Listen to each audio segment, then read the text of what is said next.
ना हमें नोटिस सही से दिया गया, ना सीट्स के बारे बताया गया. There's no clarity. Selected candidates, they were like from commerce background and arts background. Science background के लिए चुना गया है कॉमर्स एंड आर्ट्स टीचर्स को.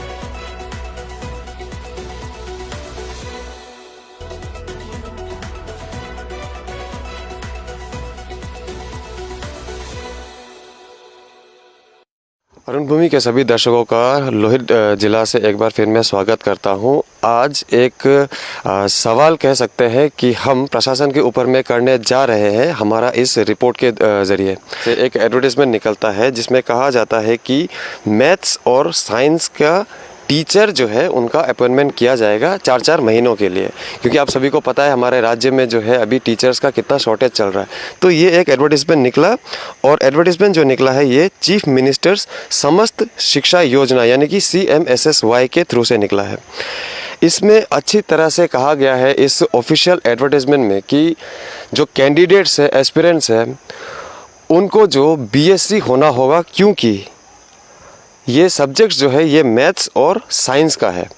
तो इस एडवर्टाइजमेंट के चलते काफ़ी सारे डिस्ट्रिक्ट्स में वहाँ के पर्टिकुलर DDSCs ने फिर एडवर्टाइजमेंट निकाला और उसमें कहा कि कितना पोस्ट वैकेंट है, एलिजिबिलिटी जो क्राइटेरिया होता है वो क्या है, कितने महीने के लिए है और सैलरी कितना है, सब कुछ मेंशन किया गया. और बाद में देखने में ये आता है कि जिस दिन इंटरव्यू हुआ, ये वॉक इन इंटरव्यू था, मैं बता देना चाहता हूँ, ये कोई रिटन इंटरव्यू फिर वाइवा इस प्रकार का नहीं था. ये जस्ट कहा गया BSc B.Ed जो है वो लोग आप आ सकते हैं, आप वॉक इन इंटरव्यू दीजिए, क्योंकि टीचर्स का जो भर्ती ये जल्दी चाहिए इन गवर्नमेंट को. तो ऐसा होने के बाद में दूसरे जितने डिस्ट्रिक्ट्स का अरुण भूमि ने अभी तक स्टडी किया उसमें हमने ये पाया कि जिस दिन इंटरव्यू हुआ उसी दिन शाम को या ज़्यादा से ज़्यादा अगले दिन तक जो इंटरव्यू का रिज़ल्ट है उसको आउट कर दिया गया. अब बात करते हैं हम अंजाव डिस्ट्रिक्ट की. अंजाव में हमें जो खबर मिली ये पता चलता है कि 3 दिसंबर 2021 को इंटरव्यू लिया गया और जो उसका रिज़ल्ट है वो 8 दिसंबर को दिया गया. आप सोचिए कितना लंबा गैप है.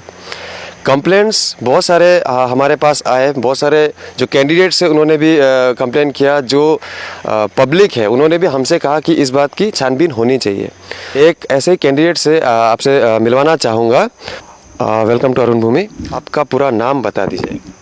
मेरा नाम मिस रेशना गादोंग है और आपका क्वालिफ़िकेशन क्या है ये बताइए. मेरा क्वालिफ़िकेशन BSc ग्रेजुएट हूँ. तो ये जो इंटरव्यू अभी हम जो बात कर रहे हैं इसके बारे में आपको कैसे पता चलता है, आप अपियर करने के लिए कैसे जाती हैं, आप पूरा बात बताइए हम लोग को. फर्स्ट ऑफ ऑल हमने कैसे इंटरव्यू फेस किया वो आपको शेयर करेगा.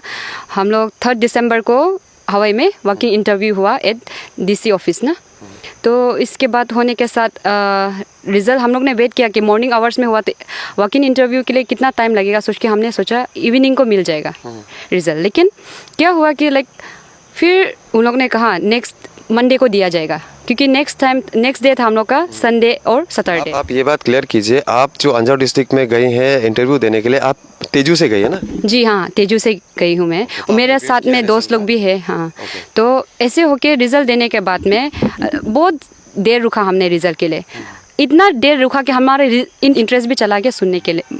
ऐसे होने के बाद फिर लास्ट में क्या हुआ, अभी सुनने में आया है कल परसों, I got to know on 9 December ना रिजल्ट का. तो ऐसे होने के बाद वहाँ में सुनने में आ रहा है, मीडिया सारा न्यूज़ फीड ऐसे लोग में आदमी का सुनने में स्टेटस ऐसे में व्यू किया हम कि ऐसे था. मेन हाईलाइट्स ना हम आपको सुना देगा. ऐसे था कि साइंस बैकग्राउंड के लिए चुना गया है कॉमर्स एंड आर्ट्स टीचर्स को. तो आप सोचिए, हम भी शॉक हो गया. और रिज़ल्ट तो मैंने नहीं देखा, हम भी तो कैंडिडेट था, लेकिन हमको भी देखना चाहिए सोचा मैंने. तो फिर जब चेक किया तो मेरा फ्रेंड, हम दोनों ने BSc किया और एक लड़का था इंटरव्यू का समय में ना BSc डायरेक्ट ग्रेजुएट वाला. तो ऐसे होने के बाद में मैं दोस्त ने बोला अरे हमारा नाम तो वेटिंग लिस्ट में है. हम दोनों भी एलिजिबल टेस्ट तो इट्स ओके, हम लोग उसको हम ध्यान भी नहीं देते हैं कि हम लोग सेलेक्ट हो या ना हो, वो तो उन लोग का काम है ना. हम लोग तो कुछ इसमें जोर देना भी कुछ समझता नहीं है. तो फिर लास्ट में सुनने में आया कि वहाँ में selected candidates they were from commerce background and arts background. तो हम दोनों ने सोचा इंटरव्यू में तो हमारा क्राइटेरिया तो दिया गया कि साइंस बैकग्राउंड का ही होना है। हाँ, तो हाँ हम लोग को इतना अच्छा एडवर्टाइजमेंट भी दिया नहीं गया था क्योंकि वहाँ में नेटवर्क ठीक नहीं है अंजाव में। तो हम लोग जब ऑफिस गया, हम लोग बंडल ऑफ फाइल्स लेके गया, लाइक अपना डॉक्यूमेंट्स ना। तो डॉक्यूमेंट्स लेके जाने के बाद में क्या हुआ कि हम लोग सर लोग को पूछा, सर आप लोग क्या क्या डॉक्यूमेंट्स देखना चाहते हैं हम लोग का क्वालिफिकेशंस ना। ऐसे होने के बाद हमें बताया गया कि you should be like 12 pass in science ना। तो अपेयर किया और फिर सुनने में आया है ना हर डिस्ट्रिक्ट में ये इंटरव्यू कंडक्ट किया गया। तो हमने फ्रेंड्स लोग को पूछा, लॉन्गडिंग वाला को बोला कि बीएससी का ऊपर में ही उन लोग को सेलेक्ट किया गया है। And there were total 13 candidates, सबको सेलेक्ट किया गया। हाँ, इसके बाद 14 सीट्स था वहाँ। फिर तेजू में हम रिसेंटली देखा एडवर्टाइजमेंट, एक साफ सुथरा एडवर्टाइजमेंट, उसमें लिखा गया कि 8 for science teachers vacant post है। इसके बाद 6 है मैथ्स लोग के लिए ना, मैथ्स सब्जेक्ट के लिए। तो वो भी साफ सुथरा से दिया गया। हम लोग तेजू में भी अप्लाई करेगा कि हम लोग तेजू में भी किया। फिर अंजाव वाला का तो रिपोर्ट मिल ही गया हमें रिजल्ट। वहाँ में तो totally 6 seat, only 6 selected and 6 other जो था उन लोग को रखा गया है वेटिंग लिस्ट में। तो ये चीज़ जो हम लोग का एक क्वेश्चनिंग है कि ऐसे क्यों है, हमें राइट टू इन्फॉर्मेशन है, हम लोग को जानना है क्यों ऐसे किया गया है हम लोग के साथ। ओके, तो आपने अभी सुना रेशना नादुंग जी को साफ तौर पे बता रही हैं कि नंबर ऑफ पोस्ट भी उसमें अच्छी तरह से मेंशन नहीं है, और वेयरएज इन्होंने बीएससी किया है, इनके दोस्त ने बीएससी किया है। अपेयर जब करने जाती है तो इनको कहा जाता है कि क्लास 12 अगर आप साइंस में पास हो तो भी आप अपेयर कर सकते हो। तो ये सोचिए कि गवर्नमेंट गाइडलाइंस का ये पूरी तरह से डिवीजन हो रहा है या नहीं। मैं दूसरा सवाल आपसे एक ये करना चाहता हूँ, जितना भी आपने रिसर्च किया, आपने लोडिंग का बात बोला, अभी लोहित का तो खैर होने वाला है। जो एडवर्टाइजमेंट निकलता है उसमें आप, जैसे कि अभी आप ग्रेजुएट हो चुकी हैं, आप तो बहुत सारा इंटरव्यू फेस करती होंगी। जो एडवर्टाइजमेंट निकलता है आपने देखा होगा, उसमें साफ तौर पर रहता है कि नहीं कि आपका एलिजिबिलिटी क्या है, कौन अप्लाई कर सकता है, उसका सैलरी कितना होगा, कितने टर्म्स के लिए है, मतलब कितने सालों के लिए, ये तो मेंशन रहता है। पर अंजाव में ऐसा नहीं था, हमें सुनने में आया है। आपका क्या कहना है इसमें? हाँ, हमें नोटिस तो नहीं मिला था कि क्राइटेरिया किस पर बेस होगा, इसलिए सुनने में आया था कि बीएससी ग्रेजुएट होना है। तो हम लोग वैसे सुन के, हम और मेरे दोस्त, आपको वो जो एडवर्टाइजमेंट है वो देखने को नहीं मिला, ऑफिशियली देखने नहीं मिला हम लोग को ना।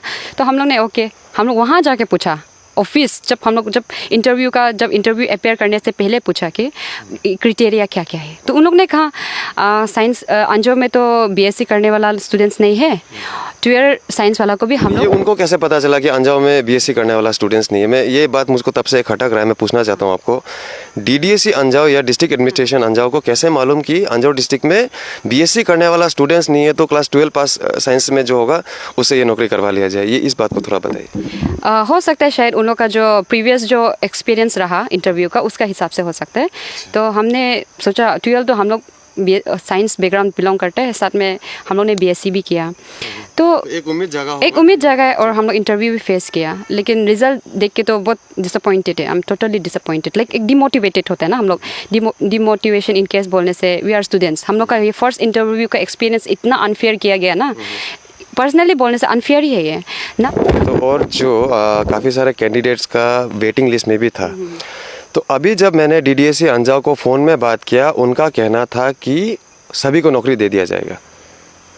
वेरएज मैंने उनको ये पूछा था कि आप कोई ऑफिशियल ऑर्डर निकालेंगे या अपॉइंटमेंट निकालेंगे सभी के लिए? तो उन्होंने कहा मैं अभी बसार जा रहा हूँ, कुछ बोल नहीं सकता। जो मेरे सीनियर्स हैं जैसे कि डीसी अंजाव, एमएलए मैडम, सभी से कंसल्ट करके, बोर्ड मेंबर्स सभी से कंसल्ट करके आप सभी को, जो लोग को वेटिंग लिस्ट में रखा है, बता दिया जाएगा। तो मैं एक चीज़ और जानना चाहता हूँ यहाँ पे कि DDSC is the head of education department in any district. एक आप लिस्ट निकालते हो जिसमें कि 5-6 कैंडिडेट्स का नाम है, वेयरएज डीडीएससी अंजाव ने हमें खुद फ़ोन पे बताया जिसकी number of people candidates appearing for interview were only 13। अगर आप पहले ही ये बात दे सकते थे, जब हमारे पास ये कंप्लेन आ गया, जब हम इसमें रिपोर्ट बनाने लग गए, छानबीन करने लग गए, तब डीडीएससी सर कहते हैं कि सबको अपॉइंटमेंट दे दिया जाएगा। ये बच्चों के फ्यूचर के साथ साथ एस्पिरेंट के फ्यूचर्स के साथ भी खिलवा रहे हैं। और मैं अभी आपसे ये जानना चाहता हूँ कि दूसरे सभी डिस्ट्रिक्ट्स में आज के दिन में अगर वॉक इन इंटरव्यू हुआ तो आज शाम तक या कल तक फाइनलाइज कर दिया कि आपको नौकरी मिला है। अंजाव में 3 तारीख को इंटरव्यू हुआ, 8 या 9 तारीख को उसका रिजल्ट आया। आपको क्या लगता है इस बीच में क्या हुआ होगा? इस बीच में क्या हुआ होगा उन लोग जानता है। हम लोग तो वेट किया था, वेट करते करते हम लोग बोर भी हो गया था, लाइक इंटरेस्ट भी चला गया था। ओके छोड़ो, क्या के लिए इतना लेट हो रहा है ना रिजल्ट, जबकि वॉकिंग इंटरव्यू था, रिटर्न तो था नहीं। रिटर्न होता तो ऑब्वियसली टाइम लेता, लेकिन वॉकिंग इंटरव्यू में तो जो मॉर्निंग आवर्स का था, शाम तक तो डिसाइड हो जाना चाहिए था, वो नहीं हुआ। कुछ तो है लेकिन क्या है पता नहीं। हमें थोड़ी देर पहले पता चला कि एक जो कैंडिडेट है उन्होंने फ़ोन किया DDSC अंजाव को और उन्होंने पूछा कि उनके साथ में ये ज़्यादती क्यों हुई है। वेरस वो साइंस ग्रेजुएट है, B.Ed कर रहे हैं, उनको 4 महीने का जो ये टर्म्स है, जो 4 महीने का ये नौकरी है जो समस्त शिक्षा अभियान के अंतर्गत ये मिलना चाहिए था। तो DDSC सर ने, इनका एलिगेशन है कि साफ तौर पर उनसे अच्छी तरह से बात नहीं की। उन्होंने कहा कि आपको मेरे ऑफिस में आके बात करनी चाहिए थी, आप प्रेस में क्यों गए।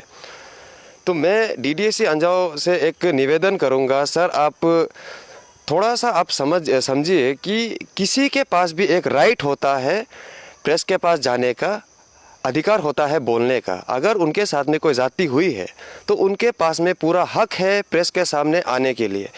मैं थोड़ा सा फिर से आपके पास आना चाहूँगा, ये जो टेलीफोन में आपने सर से अभी पूछा था, क्या हुआ, कैसे हुआ, वो थोड़ा बता दीजिए हमको। सीट्स थे जैसे कि 14 ना, तो उसके हम सर को क्लैरिफिकेशन के लिए, सर टोटल अलग डिस्ट्रिक्ट्स में तो 14 है और हमने भी सुना कि अंजाव में भी 14 है, लेकिन यहाँ में तो 6 ओनली सेलेक्टेड ना। और BSc स्टूडेंट्स जो था मेरा फ्रेंड्स, हम लोग वो लोग सब नीचे में है, तो हाँ वेटिंग में है।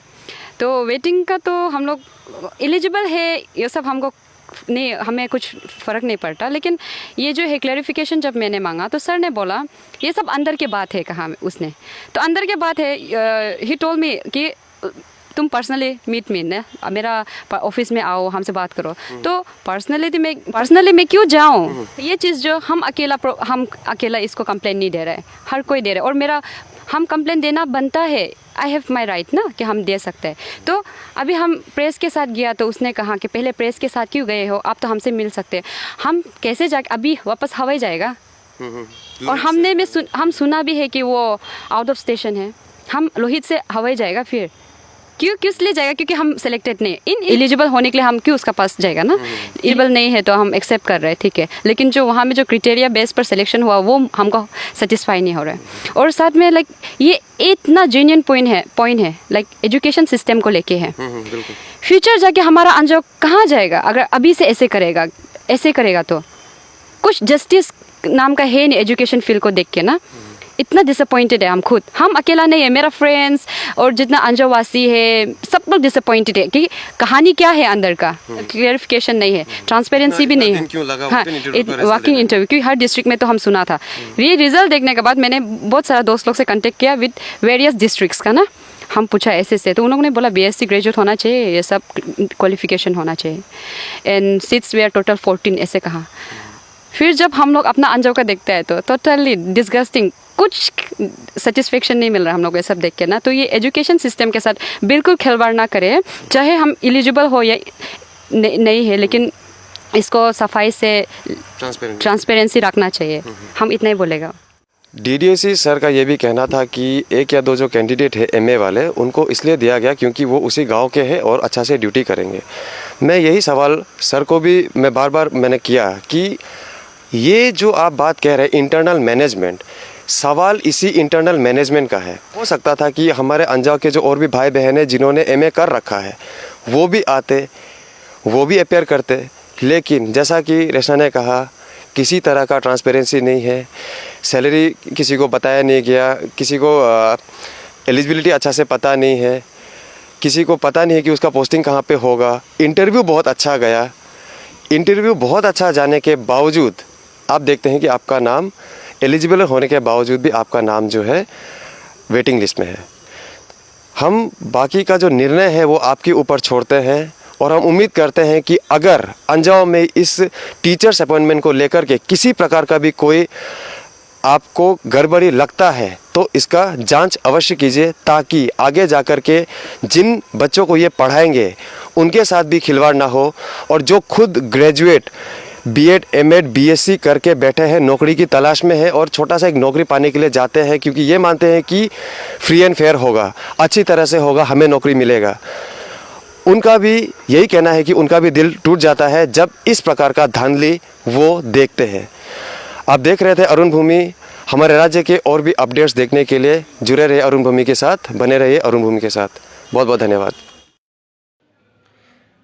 अंजाव के डीडीएसी साहब से जब हमने फ़ोन पर बात की तो उन्होंने ये चिंता जाहिर की कि वो 14 लोगों को अपॉइंटमेंट देना तो चाहते थे, लेकिन स्टेट गवर्नमेंट की तरफ से पिछले साल की तरह अगर सभी टीचर्स का फंड रिलीज़ नहीं होता तो फिर बहुत बड़ी मुसीबत आ सकती थी। इसीलिए उन्होंने पहले इस बात का कंफर्मेशन लिया कि जितने भी टीचर्स हैं सबको उनका सैलरी समय पे मिलेगा, और तब जाके उन्होंने ये निर्णय लिया कि सबको अपॉइंटमेंट दिया जाएगा। हमारे अरुणाचल सरकार से भी यही रहेगा कि क्यों हमेशा अपॉइंटमेंट हो जाने के बाद ही हमें ये पता चलता है कि जो लोगों का सैलरी है, जो वेतन है, वो समय पे नहीं दिया जा रहा है। क्या ऐसा नहीं हो सकता कि अपॉइंटमेंट मिलने से पहले, देने से पहले जो है लोगों का सैलरी के बारे में पहले सोच लिया जाए कि सरकार जो है उनका सैलरी समय पे दे सकती है या नहीं।